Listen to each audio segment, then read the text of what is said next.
Ouça agora na RCI, programa Entre Livros. Entrevistas com autores, organizadores e especialistas em livros, com foco no conteúdo da obra. Apresentação Rosimeire Salles.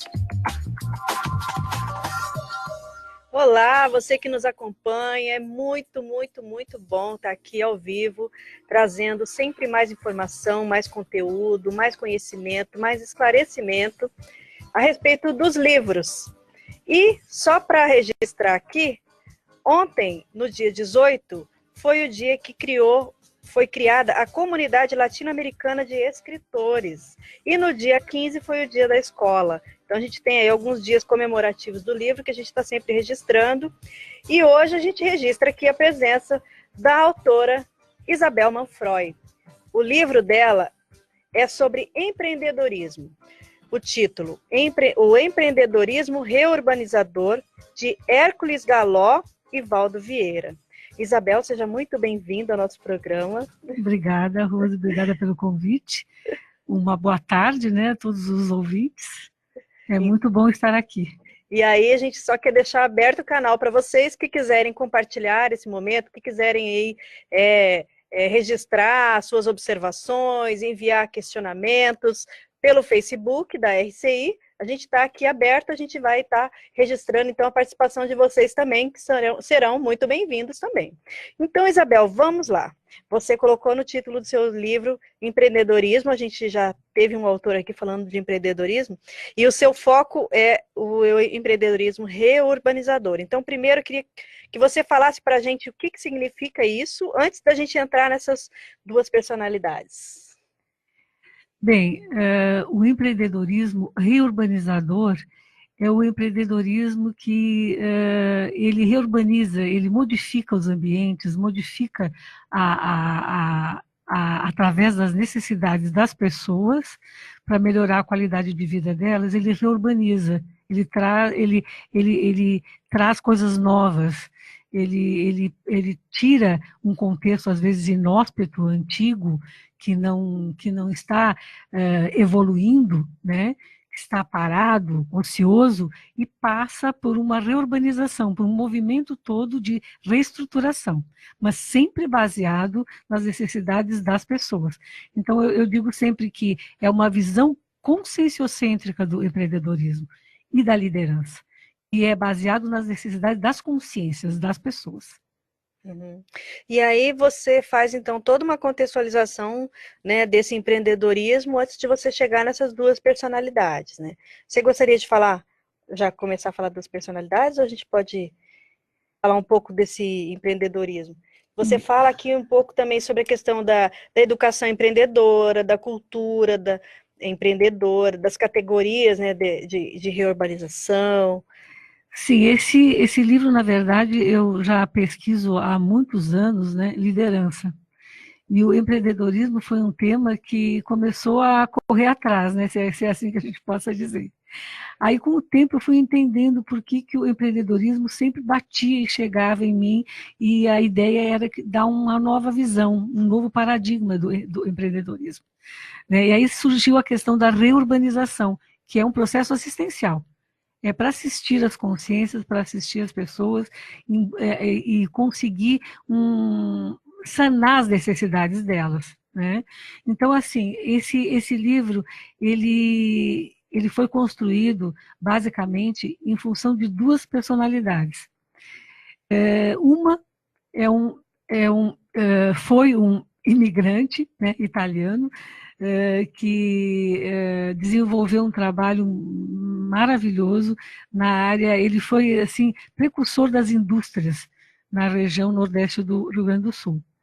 Ele chegou no Brasil já com uma experiência, com uma bagagem. Na Itália, a família tinha um lanifício, né, que trabalhava nessa questão da lã, né, eles faziam desde o fio até o produto final, que era a lã. Quando ele veio para cá, ele já veio com experiência, porque já tinha estudado, inclusive, na Itália, ele fez formação em tinturaria de lanifício, para os lanifícios, e chegou aqui, então, com vontade de empreender. Ele veio num período em que teve uma leva muito grande de de italianos que vieram para cá em função dos problemas que a Itália, né, enfrentava naquela época. E eu tive a oportunidade de trabalhar na empresa, no lanifício que esse imigrante fundou. Então, na época, eu não tinha pensado que eu poderia estar assim escrevendo futuramente sobre a história deste, né, imigrante. Mas depois, com o tempo, quando eu conheci o professor Valdo Vieira, que também é um empreendedor, um líder empreendedor, eu pude fazer assim algumas associações, algumas sincronicidades que eu percebi na vida de ambos. Então, isso me chamou a atenção e eu achei interessante poder colocar isso no livro, porque a ideia é que isso pode ajudar muitos de nós, né? Através do exemplo deles. Um foi mais assim empreendedor de indústrias, né? Que eu falo, e outro foi mais de ideias. De ideias novas, de neologismos, de uma proposta de um paradigma novo, consciencial. Então, de certa forma, eles tiveram muita coisa em comum também pela formação de bairros. Eles criaram bairros. Pois é, isso é o que eles mais têm em comum, né? Mais têm em comum. Eles têm assim, uma característica reurbanizadora, de chegar nos locais inóspitos, com poucas condições, e daqui a pouco transformar esses locais assim com uma melhor qualidade de vida, com maior nível de conhecimento, com estrutura, porque os dois são muito ligados, foram muito, né, ligados à questão do estudo, né? A questão das escolas, do estudo, querendo ou não, o Hércules também foi um intelectual, porque a preocupação dele quando ele foi político lá no Rio Grande do Sul, ele nasceu em 1869 e veio com 20 e poucos anos para o Brasil, e ele se preocupou muito com as escolas da região, com a educação.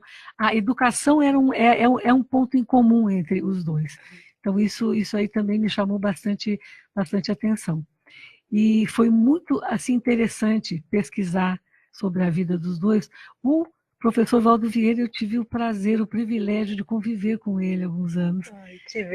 Tivemos, né, o privilégio. Então, foi muito rico para mim observar, estar com ele, observar toda a forma dele trabalhar, a forma dele pensar, as coisas que ele trazia, as coisas novas que ele trazia, que ia montando um arcabouço, né, cada vez maior para melhorar a nossa qualidade de vida, para nos melhorarmos enquanto pessoa.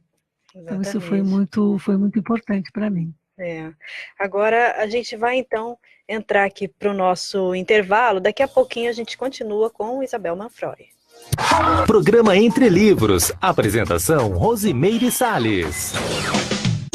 O Mabu Interludium Iguaçu Convention possui estrutura completa para a realização e o sucesso dos seus eventos sociais e corporativos. São 5 salas com capacidade para até 700 pessoas, 100 apartamentos, restaurante e bar. Agende seu evento e fique tranquilo. Nossa equipe foi especialmente treinada para garantir o melhor resultado com o mínimo de preocupação. Entre em contato 3132-2000. 13h13. Você não precisa nem sair de casa, nem ficar na fila, nem gastar papel. Baixe logo o aplicativo da Copel. No aplicativo da Copel, você consulta débitos e pode alterar a data de vencimento da conta de luz. Programar o melhor vencimento é seu direito e nosso compromisso. Baixe logo o aplicativo da Copel. Copel, pura energia. Governo do Paraná.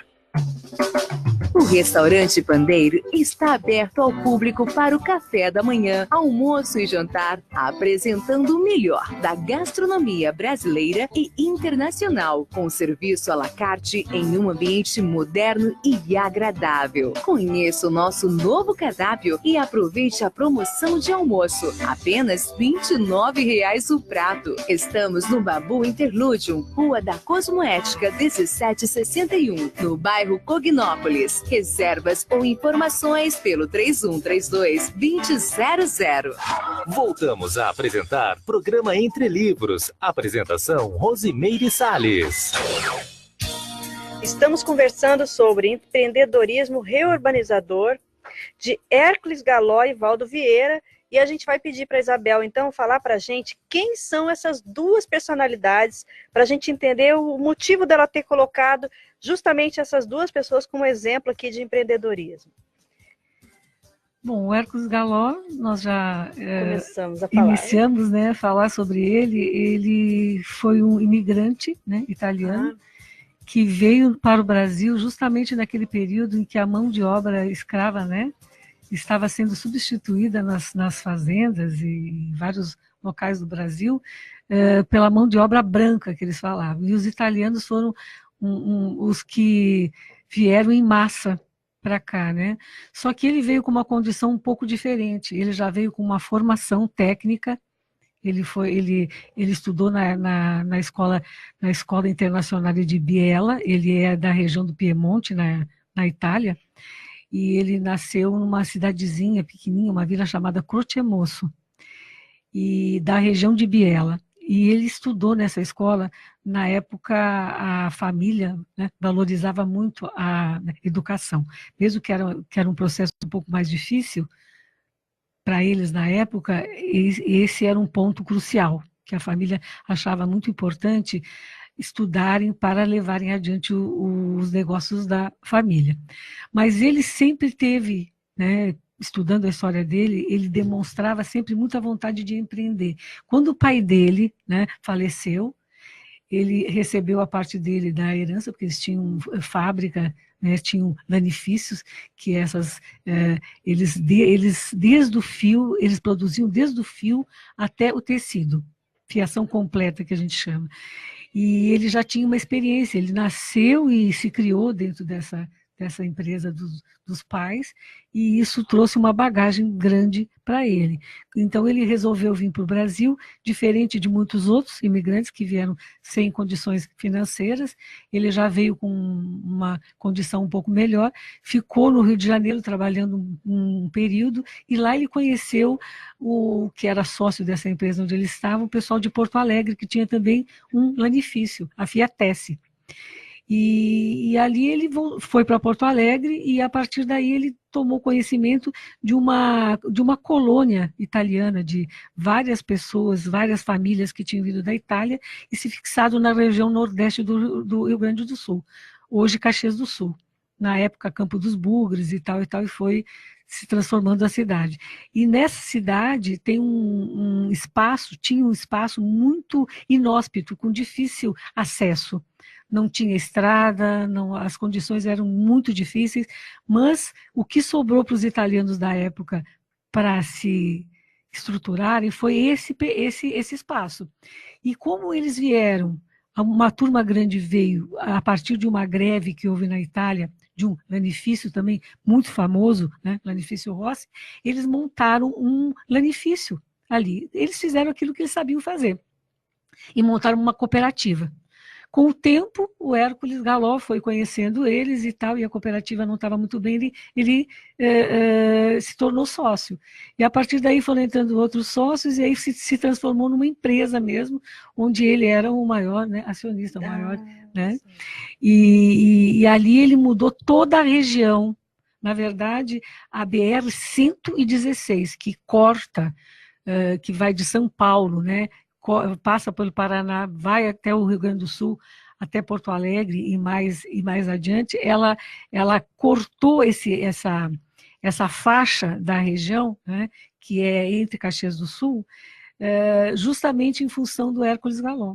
Ele foi o primeiro político italiano da região que assim, lutou e organizou muitas mudanças para a região, inclusive para os próprios, né, italianos, que tinham uma condição muito ruim, não tinham como escoar a produção. Ali que separou as cidades? Porque assim, na verdade, se formou uma vila, que é chamada de Galópolis hoje em função para homenageá-lo. Né? Era Vale del Profundo, que eles chamavam, porque é um vale, realmente, era um pirambeira, né? e com muito verde, muitas cachoeiras e tal, mas sem acesso. E a partir da chegada dele, ele começou a melhorar, ele criou toda uma comunidade, ele trazia as famílias da Itália e dizia assim, vocês vêm para cá trabalhar, se vocês gostarem e se adaptarem, vocês ficam, senão eu pago a passagem de volta para vocês. Poxa. E foi construindo casinhas ao redor da empresa, para que as pessoas pudessem ficar, né, acomodadas. E ele foi criando uma comunidade, claro, com a igreja, muito católicos, né? Sim. Tinha a igreja, depois a escola, depois o centro de lazer, onde tinha festa, baile, Poxa. porque ele sempre pensou assim, eu preciso criar um ambiente o melhor possível para todos se sentirem em casa e terem o que fazer nessa região, porque não tem muito como sair daqui. E ficou um bairro bem italiano, E né? ficou um bairro, sim, porque a própria região nordeste do Rio Grande do Sul é muito colonizada por italianos. E aí as indústrias começaram, a empresa dele chegou a ser uma das maiores da região.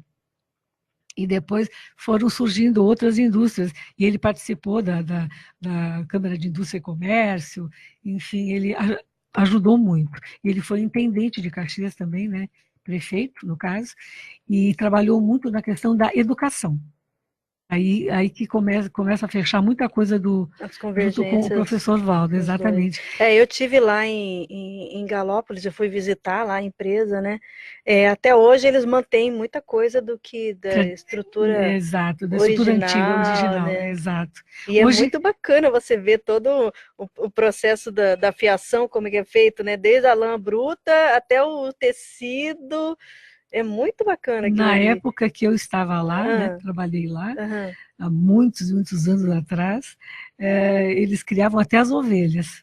Pois é, tinha uma ovelhinha lá. Eles criavam as ovelhas até para ajudar na matéria-prima da lã. Não era só as ovelhas da fábrica, mas aquilo ajudava muito a eles terem uma matéria-prima caseira, que eles mesmos cuidavam, eles mesmos sabiam como é que era, né, facilitava o trabalho deles. E ele, assim, o povo, ou seja, lá é muito grato, né? Dali ele ampliou inteiro uma estrutura de bairro, de cidade, né? Porque tem escola, tem tudo lá dentro. Caxias do Sul deve o progresso que ela teve graças a ele. Em 2005, 2006, a revista Veja fez uma reportagem na região e constatou que é uma região com o DNA do empreendedorismo. Que bacana! Então, ele foi uma pessoa assim, chave para desenvolver esse empreendedorismo reurbanizador, transformando os locais inóspitos, sem acesso. Eu fui também na casa dele. Exato. Hoje tem o Instituto Hércules Galó. Eles estavam numa fase que eles iam construir. É um instituto, né? É um instituto. As casas dele são museus e existe um prédio moderno onde é feito eventos,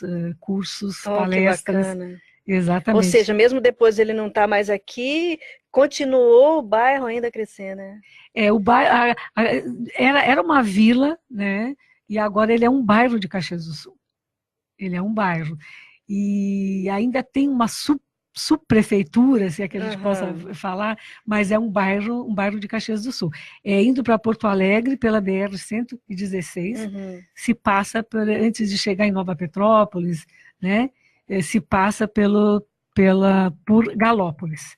Então, ali é um verde muito forte, é uma energia, né, da natureza muito intensa, com cascatas, e ele também aproveitou uma cascata que tinha próximo ao terreno onde existe a fábrica, para criar uma pequena usina hidrelétrica para transformar o maquinário que era antigo, manual, para o sistema mecânico. Ou seja, ele tinha uma visão mesmo grande, né? Exato, exatamente. Até hoje essa cascata alimenta uma área de Caxias do Sul. De energia elétrica. De energia elétrica, exatamente. E uma coisa assim interessante do Hércules é que, além dele se preocupar muito com as pessoas, a preocupação dele era muito intensa, ele ouvia, ele ia buscar as necessidades das pessoas para, a partir daí, desenvolver projetos e programas para melhorar a qualidade de vida delas. Ele tinha assim, uma questão muito, muito séria de ampliar a região com novas indústrias, novos comércios, e facilitar. Isso aí foi que ele foi atrás, falou com Getúlio Vargas, com, enfim, várias, né? Para que seja líder nacional, né? Exato, para que passasse por ali, porque era para passar em outro lugar essa BR-116, né? Que é uma via federal, né? E se passasse em outro lugar, talvez Caxias do Sul não seria o que é hoje, porque essa BR corta Caxias e corta Galópolis. Se bem que agora Galópolis é um bairro de Caxias, então, na verdade, corta Caxias, e isso aí facilitou muito, ampliou, deu um boom na cidade. Né? O acesso ficou muito melhor e as coisas começaram a acontecer. Ligar com São Paulo? Exato, com Paraná, com São Paulo, né? Isso aí foi um feito assim fantástico, que até hoje o pessoal lá fala muito que deve a ele isso. Foi muito, muito importante. E, bom, a história dele, ele tinha uma coisa também que chamou muita nossa atenção, é que ele comprou terras em Foz do Iguaçu, com a intenção de construir uma usina hidrelétrica antes de Itaipu. Olha a visão dele. A visão dele. E a família dele esteve aqui, porque na época o pessoal da Itália não tinha condições de ter nada no seu nome. Eles não tinham ainda toda essa... Eles não estavam no país de uma forma que pudessem adquirir bens e colocar no seu nome. Com o tempo, ele também ajudou nisso. Mas o que ele tinha? Ele tinha pessoas de confiança dele que administravam as coisas dele. E a família, porque ele, né, faleceu muito cedo, com 52 anos. Nossa, novo, né? 52, agora eu tô até meia perdida aqui fazendo. Mas na faixa dos 50. Na verdade, ele nasceu em 1869 e faleceu em 1921. Né? E cedo, novo, ele tinha projetos para montar outras empresas lá em Galópolis mesmo, já tinha terreno e tudo, e também esse projeto para Foz. E aí, acometido de uma doença rápida, assim, que até hoje os netos e bisnetos não conseguem saber, né? A família não tem ideia certa do que houve. Ele, mal súbito, assim, foi para Porto Alegre e no hospital lá, acho que foi no Beneficência Portuguesa, ou não me lembro qual é o hospital, enfim, mais direitinho, mas deve ser esse, ele ficou e terminou, né, falecendo. Aí os planos dele, os projetos ficaram para a continuidade da Exato, da família. Só que não houve continuidade da família, não. Porque, na verdade, a esposa se mudou logo para a Itália, né? A Edvige foi logo para a Itália e deixou o pessoal administrando. E aí não foi uma administração, de repente, a melhor, e aí se perdeu muita coisa. E as terras aqui em Galópolis também a gente não conseguiu identificar onde, mas a ideia era que ou era mais próxima de Itaipu mesmo, ou das cataratas, porque ele tinha uma fissura por cataratas. Ele dizia que a energia movia o mundo e que a energia era a evolução, né? Da energia para evoluir. Então a vida dele foi muito intensa, né? Muito intensa. Ele desenvolveu vários projetos, ajudou muita gente. Porque só ser empreendedor também, pensando só nele, é uma coisa, mas ele tinha uma visão social, né? Uma visão social muito grande, muito grande. Ele, segundo os depoimentos históricos que a própria família passou para nós, né? Ele estava sempre em contato com as pessoas na fábrica, na comunidade, querendo saber como é que estava, o que faltava, como eles estavam se sentindo. Havia, assim, parecia uma grande família, né, Nossa, na verdade. que bacana. Então, isso aí também colaborou muito para que o lanifício se tornasse, assim, uma das maiores indústrias da região na época. Perfeito. Então, se você quer saber um pouquinho mais, depois do comercial, a gente volta. Programa Entre Livros. Apresentação Rosimeire Salles.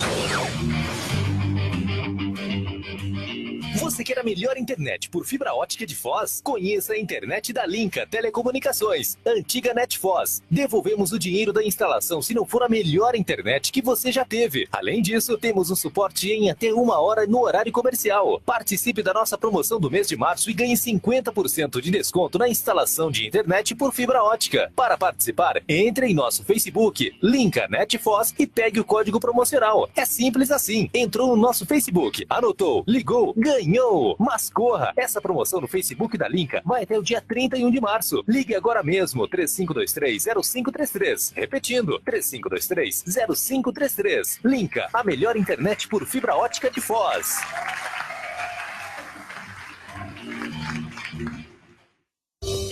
Uma vila para chamar de sua. O Vila Florata é um bairro único, localizado na Avenida Felipe Vantier, a 200 metros do Consalter, próximo ao Maimabu Interlúdio, uma das regiões que mais cresce na cidade. O Vila Florata está entregue e pronto para construir. Últimas unidades de lotes com 360 metros, infraestrutura completa e condições imperdíveis.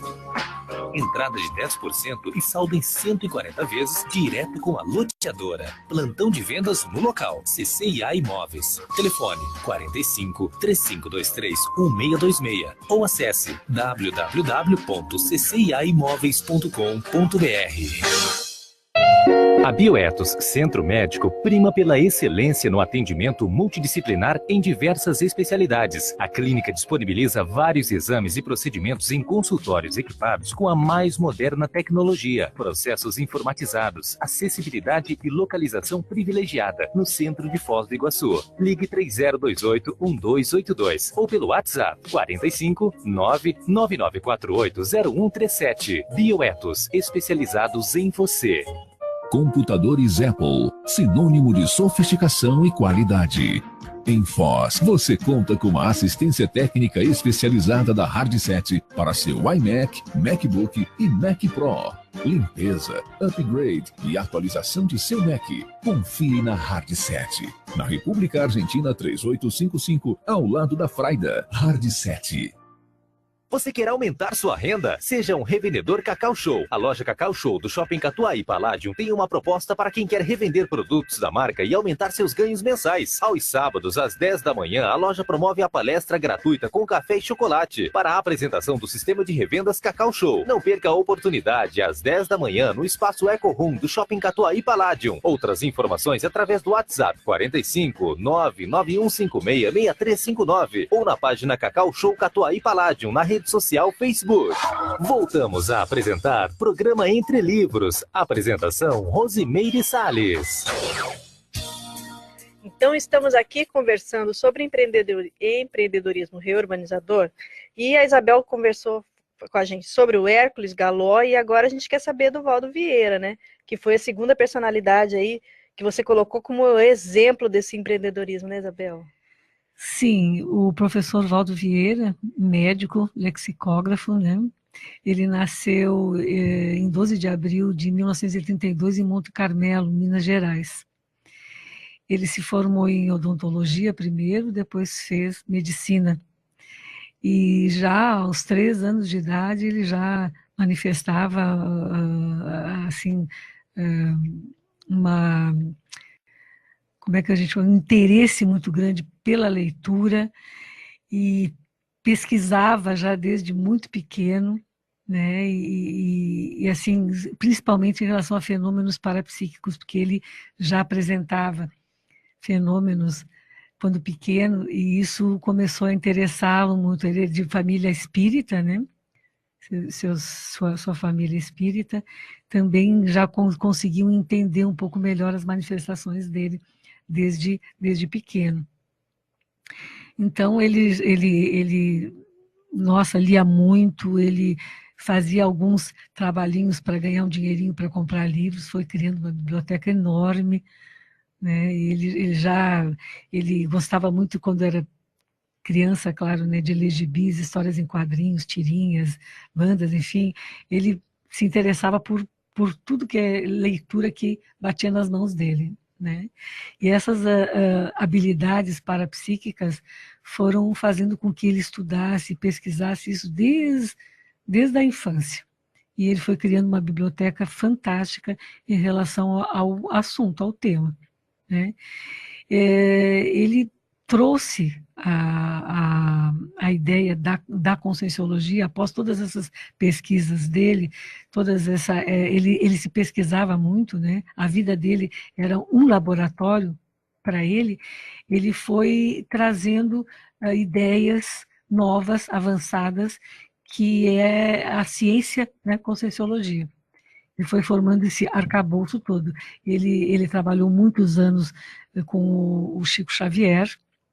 Ele ajudou muito a estruturar toda a questão espírita lá de Uberaba, né, a casa espírita, a casa do Chico Xavier, enfim, e ele trabalhou muito na época com ambulatório gratuito, atendendo centenas de pessoas por semana, né, era uma coisa incrível. Fazia fila, Fazia né? fila para que ele pudesse, então, atender, né, a comunidade gratuitamente. Então ele tem assim, ele sempre teve uma vida muito assistencial, sempre pensou muito nas pessoas e sempre assim com a ideia de trazer alguma coisa nova para melhorar cada vez mais a essência, né, da pessoa, quer dizer, que a pessoa pudesse se melhorar cada vez mais, se conhecer cada vez mais, e a partir daí a sua vida pudesse ter uma qualidade maior, né? E que as relações entre as pessoas também fosse uma relação melhor, mais sadia, né? Então a preocupação dele era muito em relação à convivialidade sadia, à assistência. Ele dedicou a vida dele toda à assistência. Então, as pessoas para ele estavam em primeiro lugar. E isso me chamou muito a atenção. Eu sou psicóloga, né, de formação, e me formei em 1978 em Porto Alegre, e sempre me interessei por outras linhas do conhecimento, não só da psicologia. E quando eu fui conhecer várias línguas, psicologia transpessoal, terapia de vidas passadas, enfim, várias outras linhas, e até conhecer um pouco mais a fundo o próprio espiritismo. Quando eu conheci, né, a conscienciologia, eu pensei logo, eu conheço isso, eu já sei o que é isso, é por aí, é isso que eu estava procurando. Então ele pôde trazer todo esse cabedal de neologismos, de paradigma diferenciado através da ciência conscienciologia, com muitas obras escritas, muitos tratados que percorrem o mundo inteiro. Existem, né, os tratados em bibliotecas do mundo inteiro. Então, a preocupação dele sempre foi em passar conhecimento, esclarecimento, para que as pessoas pudessem viver cada vez melhor. E ele era exemplo disso, né? E ele era exemplo disso, eu acho exatamente. Assim, se a gente fosse sintetizar a pessoa dele, eu colocaria 3 pontos: assistência, erudição e parapsiquismo, né? Perfeito. Porque erudição, o que esse cara lia e estudava, gente, a memória dele, o conhecimento é uma coisa surreal, né? Fora do padrão. E a assistência que ele fazia para as pessoas é a síntese da vida dele, eu penso, né? Mas você pegou o exemplo dele não só nessas questões, você pegou a questão dos bairros também, Sim, né? dos bairros, porque ele também tem essa característica, né, de reurbanizar locais. Onde ele chega, muda tudo. Onde ele chega, né? Muda tudo. E em Minas Gerais, Uberaba, quando o Chico Xavier foi para Uberaba, que eles começaram a pensar em construir, então, um centro espírita, casas e tal, eles foram atrás de um ambiente, de um local, de um terreno para fazer tudo isso. E aí ele encontrou um local que ninguém queria, que era um local que, assim, parecia que as pessoas não davam valor aquele local. E era próximo do aeroporto, enfim, ele já tem essa visão, não, aqui é um local bom. A partir daí, ele construiu o centro espírita, construiu a casa, construiu o centro de medicina para atender as pessoas, e o bairro deu um boom. O bairro cresceu, hoje é um dos maiores bairros, né, de Uberaba, e desenvolveu muito. Então, tudo vai desenvolvendo ao redor. A pessoa chega, ele chegou, e aquilo já foi reverberando em termos de estrutura, ali surgiu a faculdade. Poxa, né? No próprio bairro? Próprio bairro, faculdade, aí surgiram muitas coisas importantes para Uberaba e próprio Minas Gerais, né? E, enfim, aí surgiu a faculdade de medicina, de odontologia, de medicina, e tudo foi crescendo e desenvolvendo. Então, a ligação dele também com a educação é muito séria. Ah, sim. Né? Ele sempre se preocupou com isso e desenvolveu todos os projetos que ele, né, desenvolveu foram na educação, né? No esclarecimento, enfim. Ele dirigiu uma universidade por muitos anos, né? Sim, ele começou quando ele saiu de Monte Carmelo, ele tinha 11 anos, e ele foi estudar no colégio interno porque lá não tinha estudo mais para ele. Ele teve até os 11 anos preceptor, né, que ele sempre falou muito que foi um diferencial na vida dele.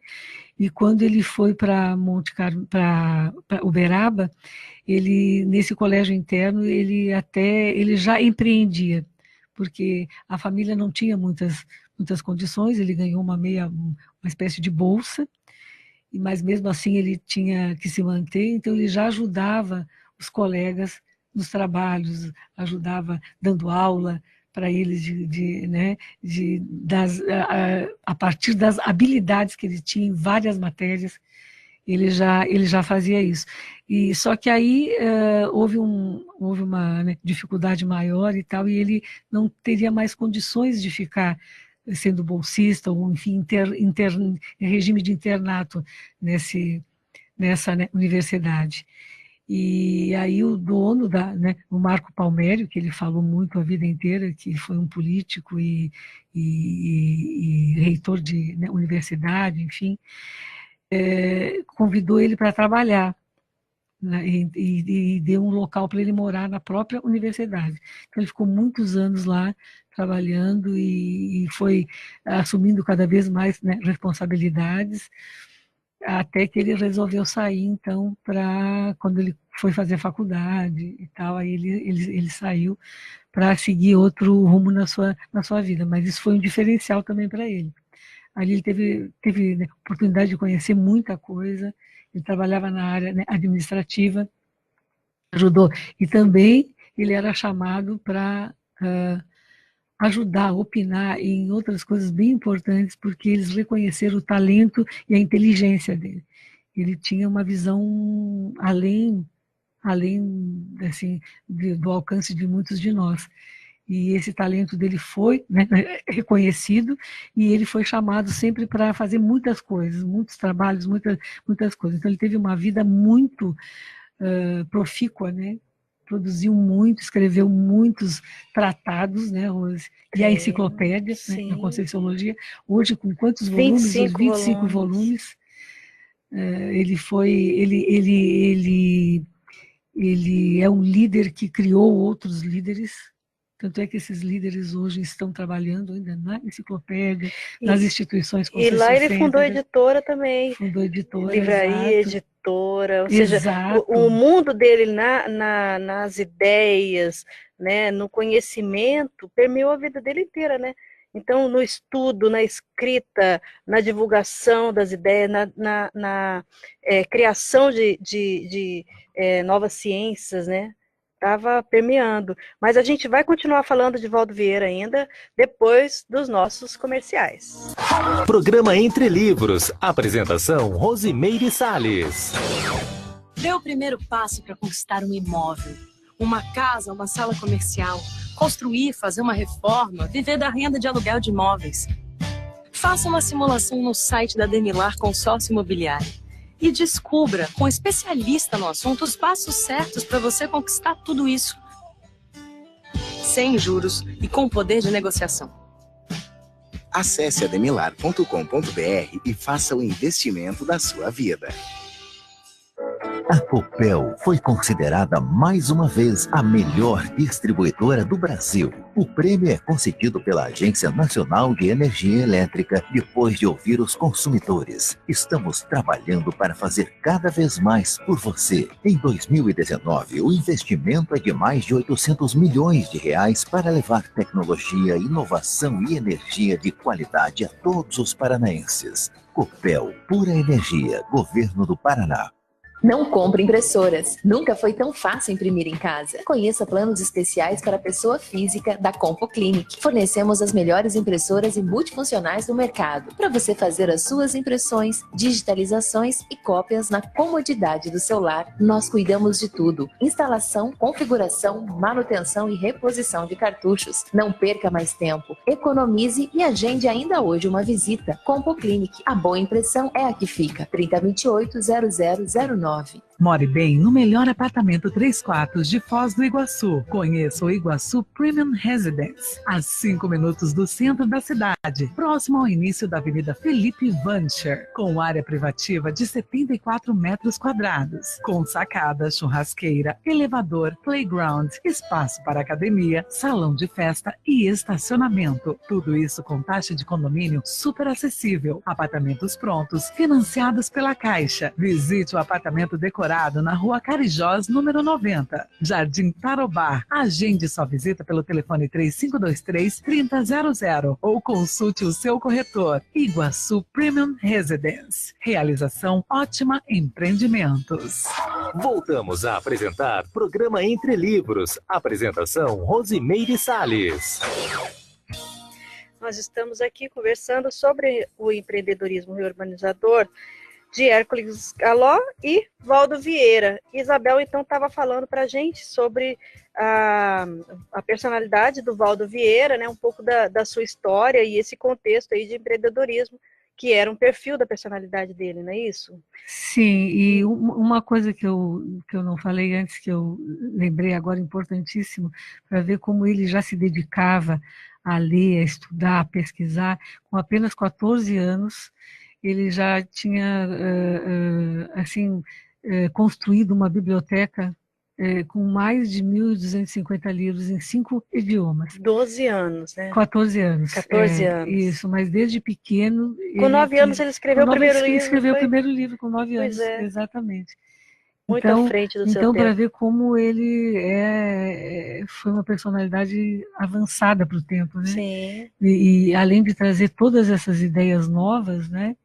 Todos esses neologismos, todos esses conceitos novos que estão facilitando a nossa vida no sentido de nós nos conhecermos melhor, de nós sabermos quem nós somos e o que nós viemos fazer aqui, qual é a nossa missão aqui, se é que a gente possa falar assim, né? Qual é o nosso projeto de vida aqui. Então, e quando ele foi para o Rio de Janeiro, que ele criou o IPC, primeiro foi IP, né? Uhum. Depois foi IPC, que é o Instituto Internacional de Projeciologia. E lá, então, depois passou a ser IPC, que é Instituto Internacional de Projeciologia e Conscienciologia, que aí ele foi trazendo todas essas ideias novas, todas essas... Na verdade, ele também fez uma compilação muito grande de muitas ideias e muitas leituras que ele fez. E a partir daí, ele avançou. Sim. Com ideias novas, né? E foi, então, formando o arcabouço dessa ciência, né? Conscienciologia. Depois que ele estava no Rio de Janeiro, então ele foi pensado num local para um campus, né? Na verdade, né? Para a Conscienciologia. E aí vários voluntários, porque a ciência, a Conscienciologia, ela é basicamente com o trabalho voluntário, ela existe em função de trabalho voluntário. E esses voluntários no Brasil todo, que já existiam na época vinculados ao IPC, começaram a pensar juntos, né, e junto com ele também um local onde seria esse campus. E aí surgiu em Curitiba, numa reunião em Curitiba, a ideia de Foz do Iguaçu. Aí uma voluntária trouxe a questão de um terreno que tinha aqui em Foz do Iguaçu, enfim, e foi construído então um bairro aqui que foi crescendo, né? Começou com uma pequena construção, né? Tudo não tinha nem calçamento nas ruas, tudo era zona rural, né? Barro Barro vermelho, né? Então ali que começou tudo. E hoje, Cognópolis, né, é bairro do conhecimento, e hoje temos uma estrutura enorme de autopesquisa, de pesquisa, né, através do CAEC e de todas as instituições conscienciocêntricas, que são instituições compostas por voluntariado, cada uma com uma especialidade. E a partir também de condomínios, né, residenciais, as pessoas começaram a vir em função da conscienciologia, do interesse em pesquisar e estudar a conscienciologia e se pesquisar também, né, através de laboratórios, enfim, foi crescendo os condomínios e essas pessoas então foram aglutinando em torno... Hoje é o quê? Mais de 10 condomínios? Hoje mais de 10 condomínios e cresceu muito, muito, muito, e tem mais condomínio por surgir, provavelmente. E o CAEC também hoje está com uma estrutura muito maior, e as ICs também, e nós era o IPC, depois foram surgindo outras ICs, hoje são 25 ICs, instituições, né, conscienciocêntricas, cada uma trabalhando na sua especialidade, sempre para auxiliar as consciências, as pessoas, nós todos, a nos pesquisarmos, a termos mais conhecimento e identificarmos quem nós realmente somos e o que é que nós viemos fazer aqui. Dando todo um suporte científico, né, para que esses estudos tenham assim, uma cientificidade, né, uma veracidade realmente... E tudo tem a liderança dele, mas também tem o legado dele. Por exemplo, a gente pega a holoteca lá no CAEC, né? Quantos mil livros, hoje é mais de 70 mil livros tem lá, né?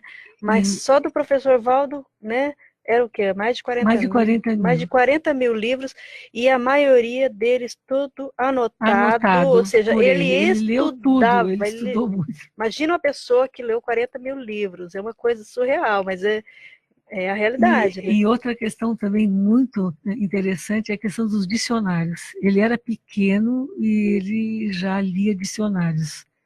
Ele conta sempre que ele era uma criança que perguntava muito. E a mãe dele, né, professora, que, segundo ele, foi uma pessoa assim, fundamental, especial para o desenvolvimento dele.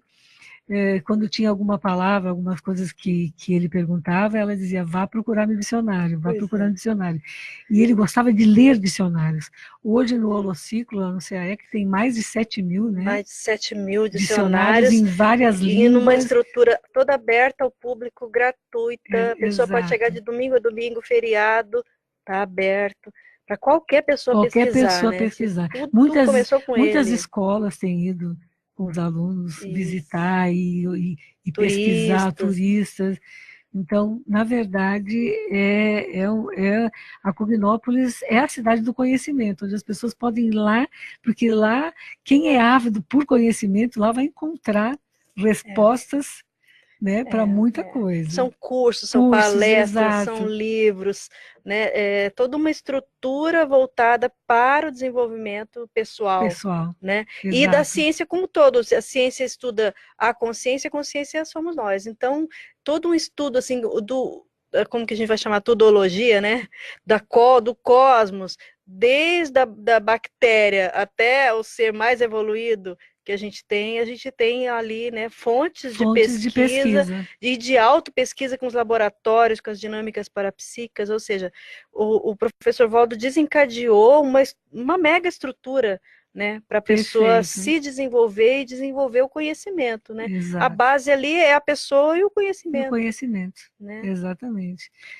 Então ele deixou assim um legado E para a as humanidade, tertúlias, né? né? Assim, a E gente as tem também tertúlias, que são exato, atividades online diárias, né? diárias que são compostas pelos verbetes da Enciclopédia da Conscienciologia. A gente já trouxe aqui a Rosa Nader falando da Enciclopédia da Conscienciologia, que é uma obra dele, onde ele abriu para outras pessoas também participarem. Então, além dos inúmeros tratados dele, ele ainda abriu o tratado dele para a gente poder, né, contribuir cada um com a sua expertise, com as suas pesquisas, com as né? suas pesquisas, para poder a gente aumentar aí o arcabouço dessa ciência, o corpus, né, dessa ciência Conscienciologia. Agora, Isabel, esse trabalho que você fez aí de estar pesquisando essas duas personalidades, que você tem relação com as duas, né? Obviamente que a gente já entendeu que o que eles têm em comum é o processo da educação, é o processo do empreendedorismo, principalmente na criação de bairro, reestruturação, reurbanização, Isso. como você chama, né? Agora, a Isabel, ela teve aí o contato com o Valdo Vieira, ela trabalhou na indústria lá do Hércules Galó, ou seja, você tem uma relação com isso tudo, né? Que tem a ver com a sua pesquisa de liderança, de empreendedorismo, e com a sua área de psicologia também, não é isso? Eu fiquei pensando depois, em função de como foi caminhando as coisas para mim, né, escrever esse livro, e aí eu comecei a fazer uma relação do trabalho que eu fazia, porque eu me especializei em psicologia organizacional. Trabalhei mais de 30 anos nessa área, e criei minha própria empresa, né, de vida consultoria, né, desenvolvimento humano, e trabalhei com muitas empresas, médias, grandes, multinacionais, nacionais, na área da saúde, em todas as áreas, comércio, indústria, metal, mecânica, enfim, trabalhei em muitas empresas, e o meu trabalho sempre foi de montar projetos nas empresas para desenvolver as pessoas, para dar vez e voz para as pessoas. E eu tinha uma questão que eu não sabia, que depois, com as pesquisas na Conscienciologia, e depois veio fechando mais com a questão do livro, eu tinha uma característica nos meus, né, projetos, que depois foi se tornando um diferencial na minha empresa. Era que o projeto tinha que ser bom para todos. Então, muitas vezes eu tinha que negociar com a empresa muito bem, né, negociado, porque muitas vezes chamava o consultor por modismo, porque deu certo em outra empresa, e eu percebia, com o início eu fazia um levantamento muito sério antes de começar o trabalho, eu percebia que às vezes as pessoas não queriam reurbanizar a sua empresa, melhorar, com aquilo que realmente era importante fazer para todos. E aí eu não fazia trabalho nessas empresas e mostrava para eles por quê. Então eu tinha essa ideia, que hoje é um conceito da Conscienciologia, que é de cosmoética. Eu já tinha essa ideia, mas eu não dava esse nome. Eu pensava assim, não, o meu trabalho tem que ser nessa linha. Se a empresa não está disposta a mexer no que precisa mexer em prol das pessoas, dar vez e voz para as pessoas, fazer com que as pessoas se sintam bem no seu trabalho, valorizadas, que elas saibam os potenciais que têm e a partir daí possam desenvolver cada vez mais, não é local para mim trabalhar. Poxa, que bacana. Então eu comecei a perceber que tinha alguma coisa de ligação com o trabalho que eu fazia e com as ideias, com algumas ideias, né, da Conscienciologia. Perfeito. Agora, Isabel. Então não sei se isso realmente pode ser uma coisa Ou que seja, tem a você ver, também né? é uma empreendedora, né? Então, né? É lógico, você está falando de um tema que você domina. Agora, só para registrar aqui a presença da Nilza Gladys, que entrou, a gente já está quase no finalzinho do nosso programa, e eu queria ver, Isabel, se tem alguma coisa, alguma mensagem que você queira deixar para o pessoal, né, que está acompanhando a gente pelo Face, pela RCI aqui na rádio, pelo YouTube, pelo site, a gente está em vários canais. E aí, qual seria a sua mensagem final em 2 minutinhos? Uma das questões que eu acho extremamente importante, inclusive no livro eu tenho um capítulo sobre isso, que eu percebi que alguns empreendedores, porque na escrita do livro eu também pesquisei outros empreendedores, né, que tiveram assim, um impacto bem grande na sociedade, enfim, trouxeram muitas coisas importantes. Eu percebi assim, uma das coisas que eu considero muito importante, que é a autoliderança evolutiva. Quer dizer, é você liderar o seu próprio processo evolutivo e saber quem você é, o que você veio, a que você veio, né, e que realmente você possa empreender nesse projeto. Eu chamo de EUSA, a primeira coisa. Porque tanto o Hércules Galó como o professor Valdo Vieira, eles desenvolveram essa confiar no próprio taco. Confiaram no próprio taco, tiveram essas ideias e foram atrás das suas ideias. Eles realizaram com dificuldades, porque o empreendedor, o líder empreendedor, ele enfrenta isso, ele gosta de desafio, ele enfrenta os riscos, ele persiste, ele vai em frente. Agora, uma questão fundamental que eu penso é a autoliderança evolutiva. Se você desenvolve isso, liderar nós mesmos é mais complicado, mais complexo, né, do que liderar os outros. Mas se o líder empreendedor não tiver essa clareza, ele talvez não consiga colocar em prática e ter os resultados todos que o seu talento, que o seu potencial realmente tem, né? O potencial todo que ele tem. Então, isso é uma coisa que eu percebi muito nos dois, e eu acho um diferencial muito grande, o perfil que eles têm. Eles têm um perfil de liderança empreendedora, reurbanizadora, de transformar os ambientes, de chegar e tudo mudar através do seu conhecimento, das suas pesquisas, do seu trabalho. Excelente, uma lição de vida para nós hoje, uma verdadeira aula. E eu só quero aqui, antes de encerrar, dizer que a Nilza Gladys mandou os parabéns para a gente aqui. Obrigada, Nilza. E a Vanessa Leal, ela deu os parabéns para você e falou que está lendo o seu livro e está adorando. Ai, que bom. Gente, ficam então todos... Espero que ajude em alguma coisa. Com certeza, gente. Então, ficamos por aqui hoje, mas sexta-feira que vem tem mais Entre Livros ao vivo com vocês aqui na RCI.